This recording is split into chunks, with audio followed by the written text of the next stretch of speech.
ओम शांति। आज हम अमृत वेले का आगे करेंगे। 7.11 आत्मा के लिए टाइम टेबल बनाओ। आज समर्थ बाप अपने चारों ओर के मास्टर सामर्थ बच्चों को देख रहे हैं। एक है सदा समर्थ और दूसरे है कभी समर्थ कभी व्यर्थ की तरफ न चाहते भी आकर्षित हो जाते। लेकिन जहाँ समर्थ स्थिति है वहाँ व्यर्थ हो नहीं सकता।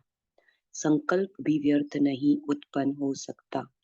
बाप दादा देख रहे थे कि कई बच्चों की अब तक भी बाप के आगे फरियाद है कि कभी कभी व्यर्थ संकल्प याद को फरियाद में बदल देते।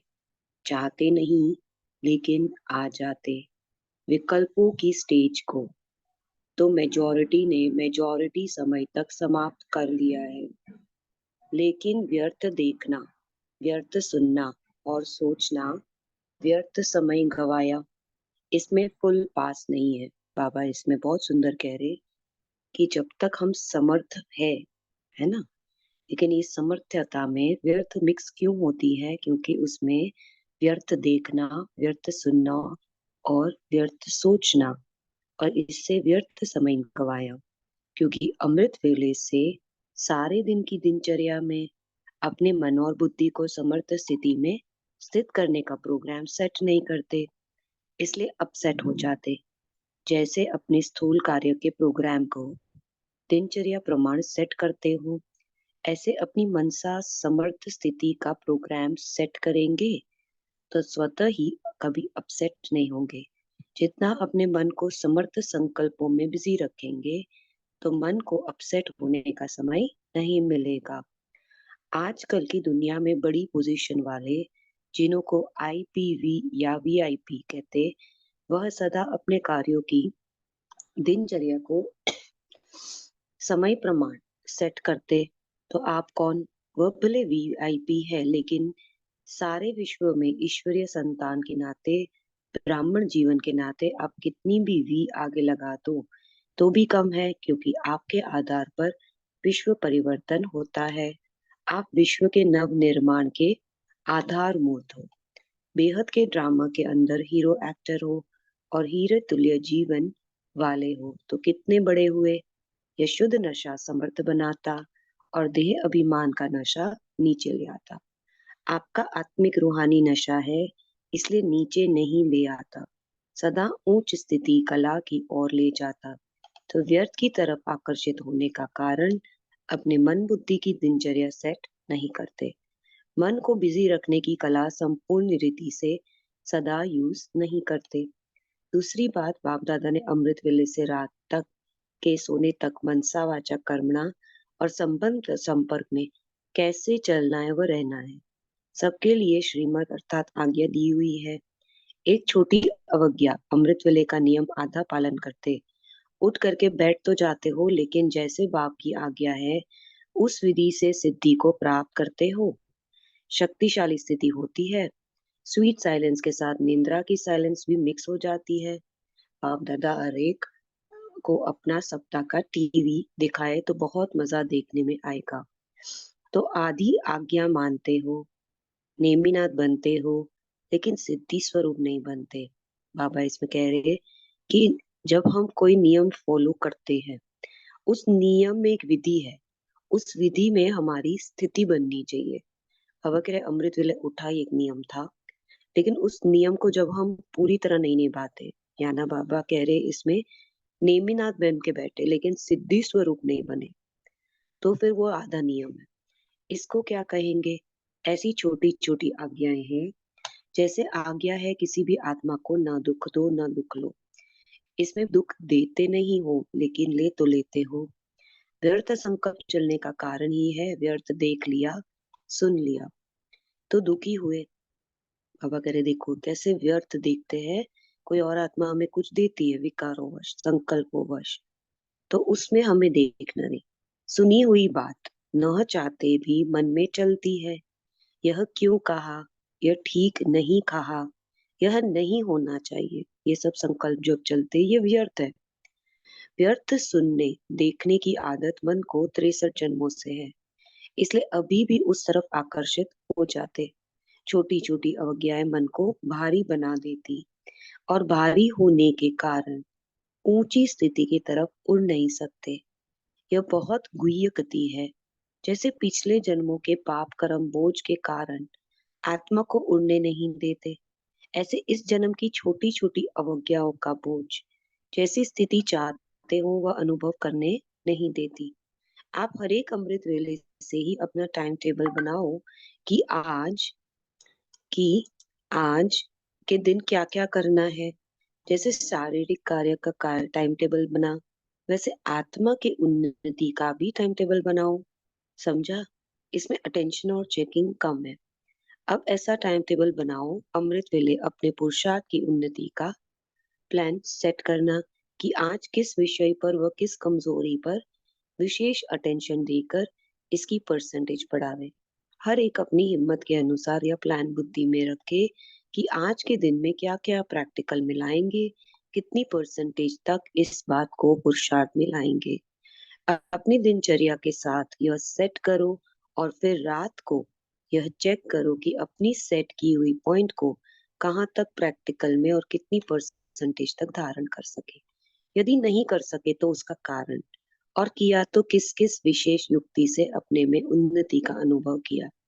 यह दोनों रिजल्ट सामने लानी चाहिए, और अगर देखते हो कि जो आज का लक्ष्य रखा था उसमें उतनी सफलता नहीं हुई, वो जितना प्लान बनाया उतना प्रैक्टिकल नहीं हो पाया, तो उसको छोड़ नहीं देना चाहिए। हर कर्म में अपनी स्टेज शक्तिशाली है या नहीं यह चेक करो। बाबा अभी हमें कह रहे हैं कि पहले अपने दिनचर्या को देखना, क्योंकि मन को हम अगर कोई काम नहीं देंगे तो वो जो सामने आता है उसको लेकर सोचने लगेगा। बाबा का कहना है कि क्या सोचना है इसका होमवर्क हमें खुद बनाना है। जब तक हम इसे होमवर्क नहीं बनाते तो ये व्यर्थ का खाता जमा होता ही जाएगा। तो इसको थोड़ा और ऑर्गेनाइज करके अपने पर ये चेक करते जाना। फिर बाबा कहते हैं कि एक होता है अपनी स्टेज है कि नहीं, ये भी चेक करो कि स्वयं पावरफुल बनो। उसके लिए अमृत वेले से लेकर हर कर्म में अपनी स्टेज शक्तिशाली है या नहीं, उसकी चेकिंग के ऊपर और थोड़ा विशेष अटेंशन दो। जैसे कोई कर्म कर रहे हैं उसमें कोई कारण नहीं बनना चाहिए ना, जो हमारी अवस्था स्टेज को हिला दे, ऊपर नीचे कर दे, डिस्टर्ब कर दे, नेगेटिविटी में आगे दुख हुआ या शक्तिहीन फील करने लगे, तो ये इम्पोर्टेंट है क्योंकि संकल्पों की रचना भी ऐसी हुई और संस्कारवश भी ऐसा होता है। तो दूसरों की सेवा में या सेवा का प्लान्स में बिजी होने से अपनी स्थिति में कहाँ कहाँ हल्कापन आ जाता है, इसलिए वातावरण शक्तिशाली नहीं होता। सेवा होती, बाबा कह रहे वातावरण क्या होता है, वाइब्रेशंस, जो आप कह सकते हो हमारे अंदर ही होता है ये ज्यादातर। हम इस पर ये नहीं कह सकते कि आसपास की आत्मा है, लेकिन हमने खुद क्रिएट किया हुआ वो वातावरण, फिर उसी वातावरण में हम सेवा कर रहे हैं। होता नाम क्या है कि हम सेवा कर रहे हैं, लेकिन बाबा का कहना है कि जब तक इनसाइड अंदर हमारी वातावरण, हमारे वाइब्रेशन सही नहीं है, संकल्प ऐसे है, इमोशंस ऐसे आ रहे हैं, तो वो वातावरण क्या है, लेकिन ये वातावरण शक्तिशाली नहीं होता। इसके लिए अपने ऊपर विशेष विशेष अटेंशन रखना पड़े। कर्म और योग, बाबा कहते हैं योग कर्म के साथ शक्तिशाली स्टेज, इसको ही हम कर्म योग कहते हैं। इस बैलेंस की थोड़ी कमी है, सिर्फ सेवा में बिजी होने के कारण स्व की स्थिति शक्तिशाली नहीं रहती। जितना समय सेवा में देते हो, जितना तन मन धन सेवा में लगाते हो, उसी प्रमाण एक का लाख गुना जो मिलना चाहिए वह नहीं मिलता। इसका कारण है कर्म और योग का बैलेंस नहीं। जैसे सेवा के प्लान बनाते हो, पर्चे छपाते हो, टीवी रेडियो के प्रोग्राम देते, जैसे वह बाहर के साधन बनाते, वैसे पहले अपनी मनसा शक्तिशाली का साधन विशेष होना चाहिए। यह अटेंशन कम है, फिर वह कह देते हैं बिजी रहे इसीलिए थोड़ा सा मिस हो गया, फिर डबल फायदा नहीं हो सकता। बाबा कहते कि कितना भी आप सेवा के प्लान बनाओ, टीवी रेडियो सब जगह, ये सब बाहर है ना। और कितनी सेवा करते हैं हम तन मन धन से। लेकिन बाबा कहते हैं अगर मनसा शक्तिशाली विशेष होना चाहिए, और इसमें डबल फायदा नहीं होता अगर ये नहीं है। फिर बाबा कहते हैं दुआएं दो और दुआएं लो। दुआएं किसको मिलती है? बाबा कह रहे हैं फर्स्ट पूछो, अपने से पूछो किसको मिलेंगी दुआएं? जो कर्म अच्छे करेंगे। लेकिन कर्म का आधार संकल्प भी कर्म का आधार है। उस संकल्पों को देखना। फिर दुआएं कैसे मिलती? जिस आत्मा के पास जिस चीज की कमी है, आप उसे वो दे दो, तो वो आत्मा आपको थैंक्स करेगी। उसको उस चीज की स्थिति दिलाना अपनी स्थिति द्वारा। दुआएं किसको मिलती? जो संतुष्ट रहे, सबको संतुष्ट करे। जहां संतुष्टता होगी वहां दुआएं होगी। और कुछ भी नहीं आता हो कोई बात नहीं, भाषण नहीं करना आता कोई बात नहीं, सर्वगुण धारण करने में मेहनत लगती हो, सर्व शक्तियों को कंट्रोल करने में मेहनत लगती हो, उसको भी छोड़ दो। लेकिन एक बात यह धारण करो, दुआएं सबको देनी और दुआएं लेनी, इसमें कोई मेहनत नहीं करनी पड़ेगी। करके देखो, एक दिन अमृत वेले से रात का रात तक यह कार्य करो, दुआएं देनी है, दुआएं लेनी है। फिर रात को चेक करो सहज पुरुषार्थ रहा या मेहनत थी। और कुछ भी नहीं करो लेकिन दुआएं दो और दुआएं लो। पापा कहते हैं इस पूरे दिन में कुछ नहीं करना अगर आता, कोई और सेवा नहीं आती, चलो पापा कहते हैं फिर भी दुआएं दे सकते हैं। इसमें सब आ जाएगा, दिव्य गुण शक्ति आप ही आ जाएगी। कोई आपको दुख दे तो भी आप दुआएं देनी है तो सहन शक्ति समाने की शक्ति स्वतः आ जाएगी। अब हम नेक्स्ट हम दूसरे में करेंगे। ओम शांति।